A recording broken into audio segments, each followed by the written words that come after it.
Nay, nakipag-break na po sa akin yung boyfriend ko! Ha? Bakit nakipag-break? Siguro, nakahanap na yun na mas maganda sa'yo. Nalaman niya kasing buntis ako, Nay! Ha?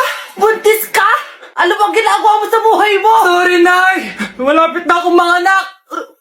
Lumayas ka dito! Hindi na kita anak! Layas! Layas! Panaginip lang pala. Oh, babe, paano ka?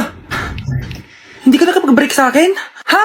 Bakit ako makikipag-break sa'yo? Eh, magkakaanak na tayo. Ha? Buntis ako! Di pwede to! Hoy, sino buntis? Ikaw? Anay! Lumayas ka dito! Layas! Panaginip ulit. Totoo na ba to? Oh, gising ka na pala. Nasaan yung boyfriend ko, Nay? Ano pinagsasabi mo? Wala ka namang jowa. Boyfriend? Ha? Anong wala? Eh, di naman siya nakipag-break sa akin eh. Sino naman magkakagusto sa'yo? Eh, mukha kang zombie. Tingnan mo nga yung tsura mo.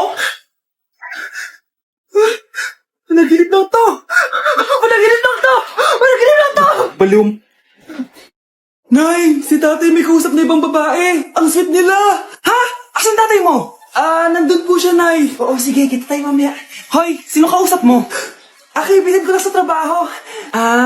Ganda na bracelet mo ah. Eto. Binigyan lang ng kaibigan ko. Okay. Hello? Nandyan ka pa? Yung pala kita mas mag-usap? Sandali na lang to, darling. Umamin ka sa akin. May kabit ka, no? Ako may kabit? Nagpapatawa ka ba? Siguraduhin mo lang. A few moments later. Uy, Mare! Uy, anong balita? Tignan mo yung bracelet na binigay sa akin ng boyfriend ko. Wow, ganda! Ganda, di ba? Sabi niya mahal daw to. Hello po, ma'am? Hinahanap po kasi namin yung nagnakaw ng bracelet. Ganito po yung itsura niya. Mare, sabihin mo lang ka nakita. Sige. Sir? Sila po yung nagnakaw. Mare! Akala mo di ko alam na ikaw ang kabit ng asawa ko? Anong nangyayari dito, darling? Oh, eto na pala siya. Couple bracelet pa kayo, ah. Magpapaliwanag ako, darling. Sumama na kayo sa akin sa pasinto. Sige na, huliin nyo na yan. Darling, magpapaliwanag ako. Darling! Walang hiya ka! Magbabayad ka! Nay, alis na ako. Anak, nagtoothbrush ka ba? Parang medyo may amoy. Ha? Oo nga, pero nagtoothbrush naman ako, Nay. Sigurado ka bang hindi fake yung nabili mong toothpaste? Di ko alam, Nay. Nay, nakauwi na ako. Oh, anak, anong nangyari dyan sa mukha mo? Nagre-rejuve ka ba? Ha? Na-sunburn ako, Nay. Naglagay naman ako ng sunscreen eh. Ano nangyari sa mukha ko? Ayak ka na naman eh. Sigurado ka bang hindi fake yung nabili mong sunscreen, ha? Di ko alam kung totoo yun, pero mura lang kasi yun eh. Bakit parang puro fake na lang nabibili ko? Bili na lang ako sa Shopee Mall. Nay, yung mga parcel ko, dumating na ba? Oo. O, eto. Ano naman yung mga yan, ha? Mga essentials, Nay, like this Belo Sun Expert Dewy Essence na buy one, take one. Alam mo na, malapit na ang summer. O, eto pa, Nay. Colgate Optic White Purple Toothpaste at O2 Aromatic Menthol para sa fresh breath at whiter teeth. Anak, sigurado ka ba mga authentic yung mga pinagbibili mo, ha? Oo naman, Nay. Eto, sigurado na talaga ako dito dahil sa Shopee Mall ko to nabili. Nandito na kasi mga big brands pero lower than SRP. Ayan ang gusto ko, sa sigurado. Lahat dito 100% authentic, kaya kayo, shop na dahil sigurado sa Shopee Mall. Ang bago nating top 1 ay si Samantha. Ang galing mo, Samantha. Naku, basic lang yan. Paano nangyari yun? Pasado kayong lahat, pero may isang bagsak. Si Scarlett, ano tong favorite mo sa Samantha? Pares lang kami ng average. Paano ako bumagsak? Di ba sinasagot mo ako? Eh, di bagsak ka ngayon. Manda ka sa akin. A few moments later. Class, mag-behave kayo. Nandito yung principal natin. Magandang umaga, class. Kamusta yung bago nating teacher? Gusto ko pong i-report yung teacher na yan dahil may favoritism po yan. Favoritism? Sinungaling ka, Scarlett? Mabait sa amin si ma'am. Opo, ma'am. Mabait po ako sa kanila. Pantay-pantay lang po yung tingin ko sa kanila. Huwag mo na pagtakpan nanay mo, Samantha. Hala, OMG, magnanay sila. Ma'am principal, pagpasensyahan niyo na siya. Baka di niya alam yung sinasabi niya. Meron ako ebidensya dito na nagpapatunay na binigyan ng sagot ni ma'am si Samantha. At tinawag ng nanay si ma'am. Bawal to sa school natin Kayong dalawa, mag-usap tayo sa principal's office. Ma'am, magpapaliwanag po ako. Ang bago nating top 1 ay si Scarlett. Yes, Scarlett, deserve mo yan. Marami pong salamat, ma'am principal. Alam mo, buti na lang hindi mo na-teacher yung nanay mo. Anong sabi mo? Hindi mo ba alam na magkapatid kayo ni Samantha? Iisa lang kayo ng nanay. Anak, maganda ka na. Dadating yung mayaman kong boss. Sige po, Nay. Alimos po. Umalis ka nga dito. Baka makita ka pa ng boss ko. Sige na po. Pangkain ko lang po. Gutom na ako eh. Lumayas ka na. Ang dumi mo. Huwag ka nang babalik dito, ha? Ito. Bili ka ng pagkain. Masasama talaga ugali ng mga yan. Thank you po. Pagpalain po sana kayo. Sige na. A few moments later. Boss, kamusta? Alam mo naman bakit nandito ako, di ba? Oo. Bibigyan mo ko ng pera. Tama. Dahil ang bait mong tao. Wow, Nay. Yayaman na tayo. 1,000,000 ang laman nito. Salamat. Ops. Hindi mo to deserve. Bakit naman? Ang bait ko kaya. Tumutulong kaya ako sa kapwa ko. Parang di naman, Nay. Nay, pumasok yung mabahong pulubi, oh. Bakit nandito na naman yan? Boss, pinaalis nila ako kanina. Naalala niyo ba siya? Tauhan ko yan. Sinabihan pa akong madumi. Joke lang yun. Ito naman. Shh! Ibibigay ko to sa karapat-dapat at hindi ikaw yun. Ikaw ang karapat-dapat na makatanggap nito. Sa akin? Milyonaryo na ako! Hindi pwede to. Sa akin dapat yan eh. Kayo ang tunay na mababaho. Eto, 5 piso. Pampalubag loob. 5 piso!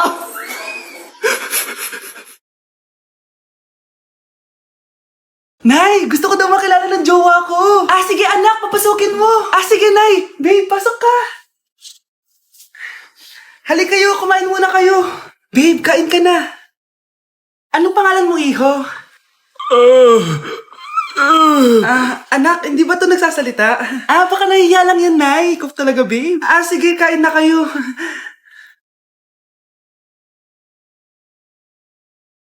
Si Ay lang ako, sige, anak. Anak, matagal ka pa ba? Sabi ko na multo ka eh. Halika dito. Anak! Bakit ka tumatakbo, Nay? Yung jowa mo, multo siya. Pinagsasabi mo dyan, Nay. Anak, tingin ka sa likod. Hi, Mare!